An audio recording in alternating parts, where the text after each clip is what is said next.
இந்த நேரத்திலும் இந்த பின்மாறி எழுப்புதல் கூடுகைக்கு வந்திருக்கிறவங்கள் அனைவருக்கும் கர்த்தராகிய இயேசு கிறிஸ்துவின் நாமத்தினாலே வாழ்த்துதலை தெரிவித்துக் கொள்கிறோம். இந்த மாலை நேரத்தில்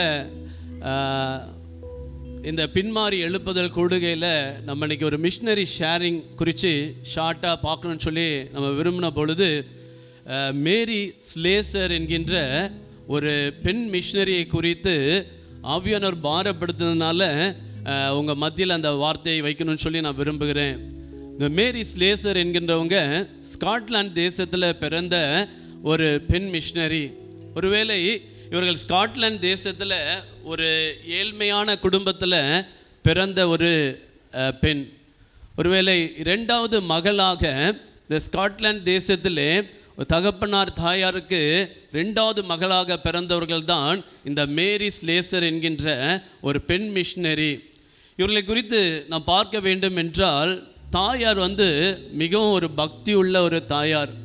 ஆனால் தகப்பனார் பார்க்கும் பொழுது அதிகமாய் குடிக்கக்கூடிய ஒரு மனிதராக, ஒரு செருப்பு தயாரிக்கக்கூடிய ஒரு தொழிற்சாலையில் பணிபுரியக்கூடிய ஒரு மனிதராக காணப்பட்டார். இந்த தகப்பனாருக்கு வரக்கூடிய அந்த சொற்ப வருமானத்தில் அவர் என்ன பண்ணுவாராம், தினமும் குடிக்கிறதுனால வீட்டினுடைய வறுமை நிலை மிகவும் மோசமானது. மிகவும் வறுமை நிலைக்குள்ளாக போனதுனால இந்த மேரி ஸ்லேசர் என்கின்றவர்கள் 10 வயதிலேயே ஒரு ஆலையில் போயிட்டு வேலை செய்வதற்காக கடந்து போனாங்களாம். தன்னுடைய பாதி நேரத்தில் ஒரு நாளிலே 10 மணி நேரம் வேலை செய்யக்கூடிய ஒரு சிறு பெண்ணாக அவர் தள்ளப்பட்டார்கள். பாருங்களேன், இந்த மேரி ஸ்லேசர் தன் சிறு வயதில் அவருடைய தாயார் வேத பாடங்களை நடத்துவார்களாம். அது மாத்திரமல்ல, ஆப்பிரிக்கா தேசத்தில் கருப்பு இன மக்களுக்கு இன்னும் சுவிசேஷம் போகலை, அந்த சுவிசேஷத்தை கொண்டு செல்ல வேண்டிய நபர்கள் நீங்கள் தான் என்று சொல்லி இந்த சிறு பிள்ளைகள் மத்தியில் அதை விதைப்பார்களாம். யார்? மேரி ஸ்லேசருடைய தாயார். இந்த வித்து அவருடைய இருதயத்தில், அந்த மேரி ஸ்லேசருடைய இருதயத்தில் விழுந்த பொழுது, தான் ஒரு மிஷினரியாக கடந்து போவேன் தென்னாப்பிரிக்காவில், அதுவும் கருப்பின மக்கள் மத்தியில் சுவிசேஷத்தை கொண்டு போவேன் என்கின்ற ஒரு பாரம் அந்த சிறு வயதிலேயே விதைக்கப்பட்டிருந்தது. நாட்கள் போகும் பொழுது இந்த மேரி ஸ்லேசருடைய சகோதரரில் ஒருத்தர் தன்னை மிஷினரியாக அர்ப்பணித்தாராம். இந்த மேரி ஸ்லேசர் தன்னுடைய 14வது வயதில் தன்னுடைய 2 சகோதரனையும் தன்னுடைய தகப்பனாருடைய உயிர் அவர்களை விட்டு பிரிந்து போனதாம். யார்? ஒரு சகோதரன், ராபர்ட் என்கின்ற சகோதரன் தான் மிஷினரியாக போவேன் என்று அர்ப்பணித்திருந்தார். அந்த ராபர்ட் மரித்து போனார். அதே போன்று அவருடைய தகப்பனார் மரித்து போனார். அப்படி 2 சகோதரர்கள் மேரி ஸ்லேசருடன் உடன் பிறந்தவர்கள் மரித்து போனார்களாம் நிமோனியா காய்ச்சல்னால. இது நிமித்தமாக அந்த குடும்பத்தினுடைய பாரம் இந்த மேரி ஸ்லேசர் மேலே விழுந்ததுனால அவர்கள் மிஷினரியுடைய அந்த தரிசனம் திட்டங்கள்லாம் அப்படி கொஞ்சம் குறைஞ்சி போய் தன்னுடைய குடும்பத்தை பாதுகாப்பதற்காக வேலைக்காக போனாங்களாம். ஆனால் நல்லா தெரிஞ்சுங்க, இந்த மேரி ஸ்லேசர் சிறு வயதிலிருந்து வேதத்தை அதிகமாக நேசிப்பவர்களாம். இந்த மேரி ஸ்லேசர் சிறு வயதிலிருந்து அதிகமாக வேதத்துக்கு நேரம் கொடுப்பாங்களாம். தன்னுடைய வேலைக்கு போகும் பொழுது இந்த வேதத்தை சுமந்து கொண்டு போய் தன்னுடைய நேரம் கிடைக்கும் போதெல்லாம் என்ன பண்ணுவாங்களாம், வேதத்தை படித்து கொண்டிருப்பாங்களாம். அருமையான தேவ ஜனமே, நம்ம ஒர்க் ஸ்பாட்டுக்கு போகும்போது பைபிளை கொண்டு போகிறோமா? நம்ம சும்மா இருக்கும்போது நம்ம டைமை பைபிள் படிக்கிறதுக்காக, மெடிடேட் பண்ணுறதுக்காக நம்ம நேரத்தை கொடுக்குறோமா? இந்த மேரி ஸ்லேசர் இடத்துலேருந்து நம்ம கற்றுக்கொள்கிற ஒரு நல்ல காரியம் என்னென்னா, சிறு வயதிலிருந்தே வேதத்தை அதிகமாக நேசித்த ஒரு சிறு பிள்ளையாக வளர்க்கப்பட்டால், வாலிப நாட்களில் வேலை ஸ்தலங்களுக்கு போகும்போதும் வேதத்தை அதிக மணி நேரம் படித்தார்களாம். அது மாத்திரமல்ல, சில நேரத்தில் இரவு நேரத்தில் பைபிள் படிக்க ஆரம்பித்தாங்கன்னா அடுத்த நாள் விடிஞ்சிருமா, she will never sleep her day. அந்த நாள் தூங்காமல் முழு நாளும் வேதத்தை படிப்பாங்களாம். நான் இதை படிச்சுட்டு இருக்கும்போது மேரி ஸ்லேசருடைய சரிதையை நான் படிக்கும் பொழுது, அன்று நான் ஒரு நாள் கூட உங்களுடைய வேதத்தை முழுதும் காலையில் வரைக்கும் படிக்கலையே அப்படின்னு சொல்லி நான் யோசித்தேன். அருமையான தேவ ஜனமே, நிறைய நேரத்தில் நம்ம ஜெபத்தை குறித்து நம்ம பேசுகிறோம்ல. காலை இயேசுவானவர் முழுதும் ஜெபம் பண்ணார், நம்மளும் அதே போல் முழுதும் ஜெபிக்கணும் என்று சொல்லி, அதே போல தான் இந்த பெண் மிஷினரி மேரி ஸ்லேசர் ராம் முழுதும் வேதத்தை எடுத்து படித்தார்களாம். தேவ ஜனமே, வேதத்தை நேசிக்கிறவருடைய வாழ்க்கை பரிசுத்தமாய் காணப்பட முடியும். இந்த மேரி ஸ்லேசத்தினுடைய வாழ்வை ஆண்டவருக்கென்று ஒப்பு கொடுத்து ரட்சிக்கப்பட்ட பிற்பாடு அதிகமாக வேதத்தை என்ன பண்ணாங்களாம், தியானிக்கவும் படிக்கவும் ஆரம்பிச்சாங்களாம். அது பிற்காலத்தில் அவர்கள் தென்னாப்பிரிக்கா போன இடத்துல அது மிகவும் பயனுள்ளதாக இருந்துச்சாம். இந்த மேரி ஸ்லேசர் ரட்சிக்கப்பட்டு அந்த மிஷனரி பணி தன்னுடைய சகோதரன் மடித்த பின்பதாக தான் அந்த மிஷனரி பணியை செய்ய வேண்டும் என்று சொல்லி இந்த மேரி ஸ்லேசர் தன் குடும்பத்திலே அவர்களை மிஷனரி பணிக்காக அனுப்புவார்கள் என்று சொல்லி தன் குடும்பத்தில் பேசின பொழுது அந்த குடும்பத்தினர் சொன்னாங்களா, நீ மிஷனரி பணிக்காக போ என்று சொல்லி அவளை அனுப்புவதற்கு ஆயத்தமாக இருந்தாங்களாம். அருமையான தேவ பிள்ளைகளே, நம்ம பிள்ளைகளை நம்ம மிஷனரி பணிகளுக்காக இல்லை தேவனுடைய ஊழியத்தை செய்வதற்கு நம்ம அதிகமாக உற்சாகப்படுத்துவோம். ஒளி விளக்காய் தேவன் நம்மளை உங்களையும் என்னையும் தான் அழைத்திருக்கிறார். நம்முடைய சந்ததிகள் பரிசுத்த சந்ததிகளாக எழும்பி ஆண்டவருடைய ஊழியத்தை முழு நேரமாகவோ இல்லை பகுதி நேரமாக செய்வதற்கு நாம் அர்ப்பணிப்போம். முதலாவது நம்முடைய உள்ளத்தில் அந்த தாகம் இருந்தால் போதும். நம்முடைய பிள்ளைகளை அப்படிப்பட்ட வழியில் வளர்க்கும் பொழுது ஆண்டவர் ஏற்ற நேரத்தில் அவர்களை தேவனுடைய பணிக்கென்று தேவன் வேறு பிரித்தெடுக்க முடியும். நம்முடைய ஆசையை சொன்னால் போதும். இந்த மேரி ஸ்லேசருடைய தாயார் ரொம்ப ஆசைப்பட்டாங்க தம் பிள்ளைங்க மிஷனரி பணிக்கு போவார்கள் என்று சொல்லி. ஆனால் தன்னுடைய மகன் போவான் என்று நினைத்த பொழுது மகன் மரித்ததினாலே தன்னுடைய 2வது மகள் மேரி ஸ்லேசர் எழுந்து நான் ஆப்பிரிக்கா தேசத்துக்கு போகிறேன் என்று சொன்னாலாம். இந்த ஆப்பிரிக்கா தேசத்திலே காலாபார் என்கின்ற பகுதியை குறித்து அதிகமாக அவர்கள் தேட ஆரம்பித்த பொழுது அந்த ஊர் எப்படிப்பட்ட ஊர் என்று பார்க்கும் பொழுது பார்த்தீங்கன்னா அங்கே மண்டை ஓடுகளை வைத்து வழிபாடு செய்வாங்களாம். எங்கே? காலாபார் என்று சொல்லக்கூடிய அந்த இன்றைக்கு நைஜீரியா என்று சொல்லக்கூடிய பகுதியில். அந்த பகுதியில் யாராவது தவறு செய்தாங்கன்னா அவர்களுடைய கைகளை குதிக்கிற எண்ணெயில் விடுவாங்களாம். தவறு செய்கிறவர்களை மருந்து விஷம் கொடுத்து மறிக்க வைப்பார்களாம். இப்படி கொடிய ஒரு மூட நம்பிக்கையில் அந்த காலாபார் பகுதி கட்டப்பட்டிருந்துச்சாம். இந்த தகவலை சேகரித்த இந்த மேரி ஸ்லேசர் இந்த பகுதிக்கு நான் ஒரு மிஷனரியாக போக வேண்டும், நான் இந்த இடத்துக்கு தேவன் என்னை அழைக்கிறார் என்று சொல்லி ஜெபத்தோடு கடந்து போனாங்களாம். அந்த இடத்துக்கு போவதற்கு முன்பதாக அதிகமாக ஜெபித்து எத்தியோப்பியா என்ற கப்பலில் ஏறி போறதற்கு போனாங்களாம். அந்த எத்தியோப்பியா கப்பலில் அவர்கள் உட்கார்ந்திருந்த பொழுது என்ன தெரியுமா நடந்தது? அநேக வைன் பாட்டில்ஸ், அநேக விஸ்கி பாட்டில்ஸ் ஒரு பெரிய பெரிய கண்டெய்னர்ஸ்குள்ளால வைத்து நூற்றுக்கணக்கான கண்டெய்னர்ஸ் ஆப்பிரிக்கா தேசத்துக்கு போய் கொண்டிருந்ததாம். அநேக பீப்பாய்கள் இந்த விஸ்கி பாட்டில்ஸ் அந்த கப்பலுக்குள்ளாக வைத்து அந்த ஆப்பிரிக்கா தேசத்துக்கு போய் கொண்டிருந்ததாம். அதே கப்பலில் தான் அந்த மேரி ஸ்லேசர் இருந்தாங்களாம். அவங்க யோசிச்சாங்களா, ஆண்டவரே எவ்வளோ நூற்றுக்கணக்கான பீப்பாய்கள் இந்த விஸ்கி பாட்டில் ஆப்பிரிக்கா தேசத்துக்கு போகுதே ஆண்டவரே, ஆனால் ஒரே ஒரு மிஷினரி நான் மட்டும்தான் ஆண்டவர் ஆப்பிரிக்காவுக்கு போகிறேன், ஏன் ஆண்டவர் இவ்வளோ மிஷினரிமார்கள் எழும்பலன்னு சொல்லி அவருடைய இருதயம் வேதனைப்பட்டுச்சான். அவருடைய ஜெபம் அப்படி இருந்துச்சு, ஆண்டவரே எனக்கு பிற்பாடு ஆப்பிரிக்கா தேசத்துக்கு நீங்கள் அநேக மிஷினரிகளை அனுப்பணும் என்று சொல்லி அந்த கப்பலில் ஜெபித்து போனாங்களாம்.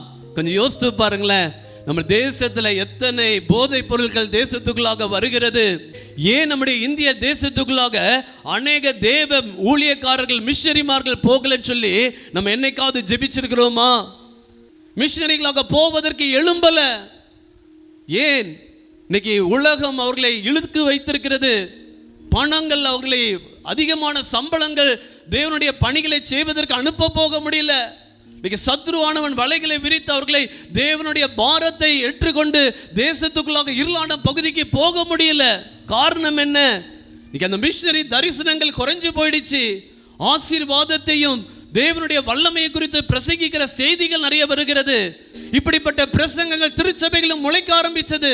அதனாலதான் தேவனுடைய பாரத்தை பெற்று தேசத்துக்குள்ளாக இருளை நீக்கக்கூடிய வெளிச்சமாக தேவன் நம்மை வைத்திருக்கிறார் என்கின்ற அந்த துடிப்பை, அந்த பாரத்தை இன்னைக்கு வாலிபர்கள் பெற்றுக்கொள்ளல. அந்த நாட்களிலும் சவுத் ஆப்பிரிக்காக போக வேண்டிய ஒரு பெண் மிஷனரியாக இந்த மேரி ஸ்லேசர் எழும்பினாங்க. தன் சகோதரன் போக முடியாத இடத்துக்கு தான் போக வேண்டும் என்று எழுந்து போனாங்க. மண்டை ஓடுகளை வழிபடுகிறவர்கள், அநேகருடைய கழுத்துக்களை துண்டாக வேட்டையாடக்கூடிய நரபலி கொடுக்கக்கூடிய ஜனங்க மத்தியில குடித்து வெறித்து இரவு நேரத்தில் களியாட்டங்களிலே நேரத்தை ஸ்பெண்ட் பண்ணக்கூடிய இந்த ஆப்பிரிக்கா இன மக்கள் மத்தியில தைரியமாக அந்த நாட்கள்ல 1848 போனவர்கள் பிறந்த இந்த மேரி ஸ்லேசர் போனாங்க. 27வது வயதுல மிஷனரி பணிக்கென்று போனாங்க. காலாபார் பகுதியில் போய் தேவனுடைய ஊழியத்தை செஞ்சாங்க. அருமையான தேவ ஜனமே, படிப்பறிவு இல்லாத பிள்ளைங்களுக்கு கல்வி அறிவு கொடுத்தாங்க. ஒரு குடும்பத்தில் ரெட்டை பிள்ளை பிறந்துடுச்சுன்னா, இந்த ரெட்டை குழந்தைகள் பிறந்துடுச்சுன்னா அது பிசாசினால் உண்டான சக்தினால் உண்டான குழந்தைகள் என்கின்ற அந்த அறியாமை இருள் அந்த ஜனங்களை ஆண்டு இருந்ததுனால அந்த 2 குழந்தைகளையும் கொன்று விடுவாங்களாம். அதை பெற்றெடுத்த தாயை காட்டுக்குள்ள அனுப்பிடுவாங்களாம், நீ வரக்கூடாது ஊருக்குள்ள சொல்லி. இப்படிப்பட்ட அறியாமை தென்னாப்பிரிக்கா கருப்பின மக்கள் மத்தியிலே ஆளுகை செய்ததா.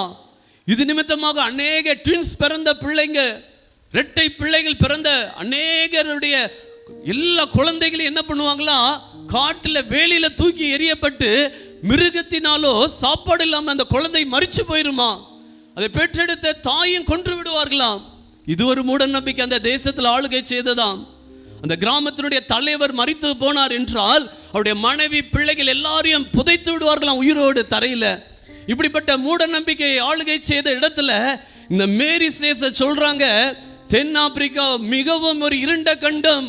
இங்கு சுவிசேஷத்தின் ஒளி போகவில்லை என்றால், மக்கள் இயேசுவை அறியவில்லை என்றால் இந்த மக்கள் பாவத்திலே நரகத்துக்கு போவார்கள் என்று கதறி ஜெபித்தவர்கள் மேரி ஸ்லேசர்.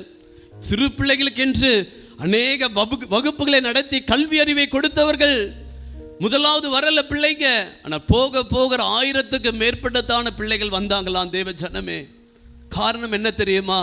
இந்த மேரி ஸ்லேசருடைய அர்ப்பணிப்பு, இந்த மேரி ஸ்லேசருடைய பாரம் விதைத்தது யார் தெரியுமா? அவருடைய தாயார். இன்னைக்கு அருமையான தாய்மார் அதிகமா இருக்கிறீங்க. உங்களிடத்துல தேவன் ஒரு பெரிய பொறுப்பை கொடுத்திருக்கிறார். உங்க பிள்ளைங்களுக்கு நல்ல வேத வசனங்களை விதைங்க. It's not only for the duty of a women or a mother. மதருக்கு மாற்றம் கிடையாது, தகப்பனுக்கு அந்த பெரிய ஒரு அந்த கடமை இருக்கிறது. ஆனால் மேரி ஸ்லேசருடைய வாழ்க்கையில தாய் அதை ஊட்டி வளர்த்தாங்க. அதனால மேரி ஸ்லேசர் தென்னாப்பிரிக்கா பகுதியில் ஆண்டவருக்காக நல்ல பெரிய ஊழியத்தை செஞ்சாங்க. பார்த்தீங்கன்னா 2 கிராமங்களுக்கு இடையில திடீரென்று சண்டை வருமா, திடீரென்று பகைமை வந்து ஒருவரை கொன்று அழிச்சு விடுவாங்களா. ஆனா அப்படிப்பட்ட சூழ்நிலைகள்ல மேரி ஸ்லேசர் அந்த கிராமங்கள் அந்த செய்தியை கேட்கும் பொழுது கடந்து போவார்களாம். அந்த இடத்துல வரக்கூடிய அந்த சண்டைகளை நிப்பாட்டுவாங்களாம்.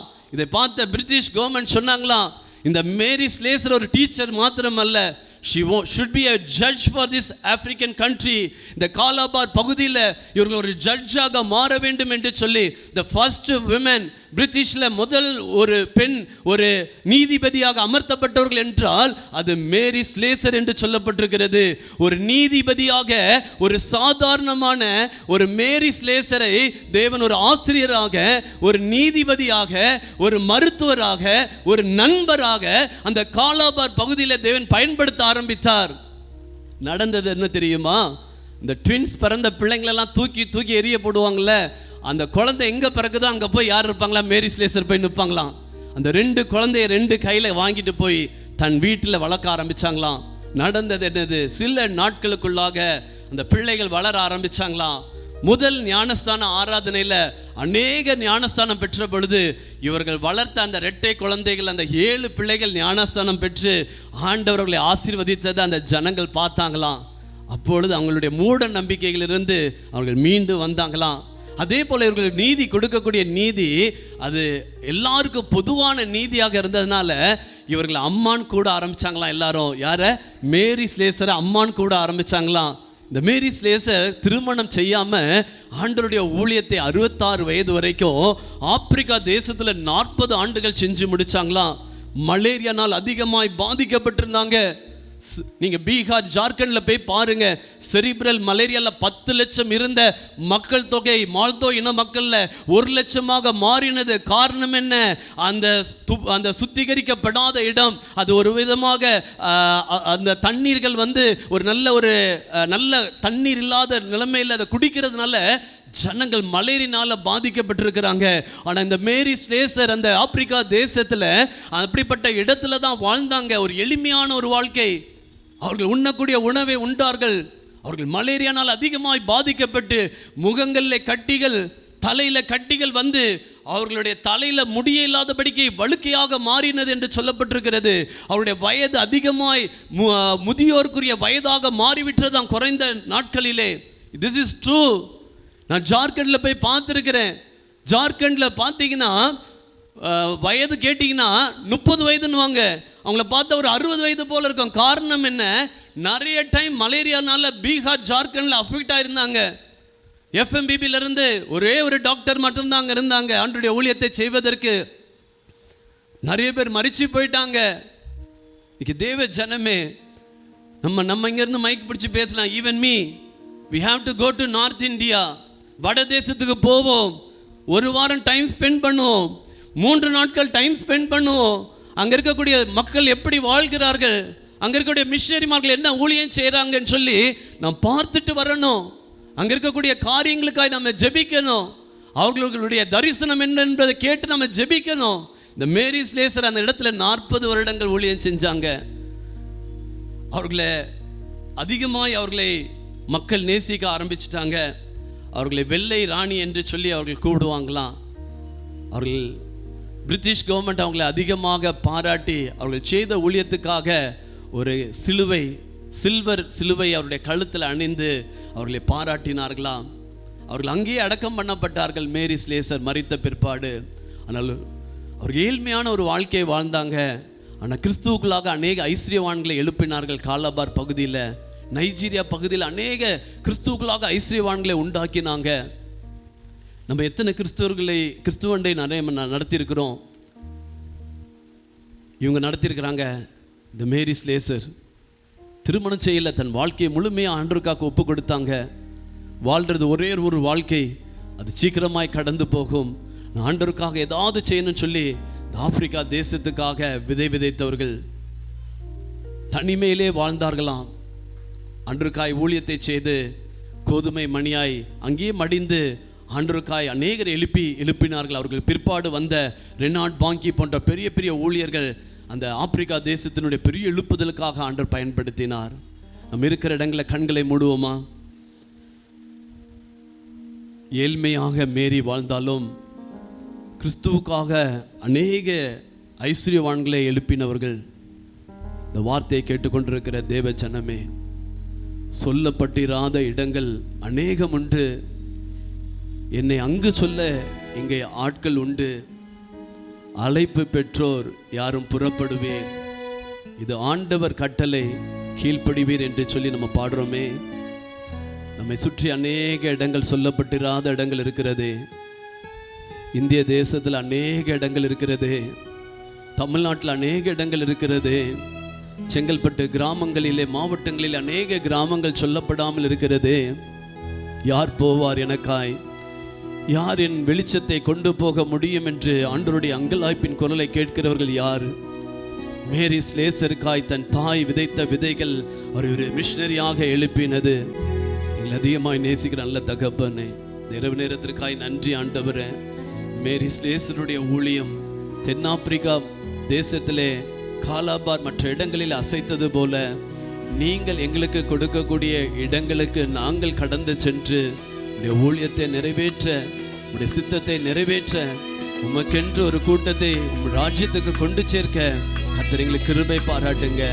இயேசுவின் மூலம் ஜெபிக்கிறோம் ஜீவனுள்ள பிதாவே, ஆமென். பற்பல தேசத்தில் வாழுபவர் பலர் அற்புத அன்பில்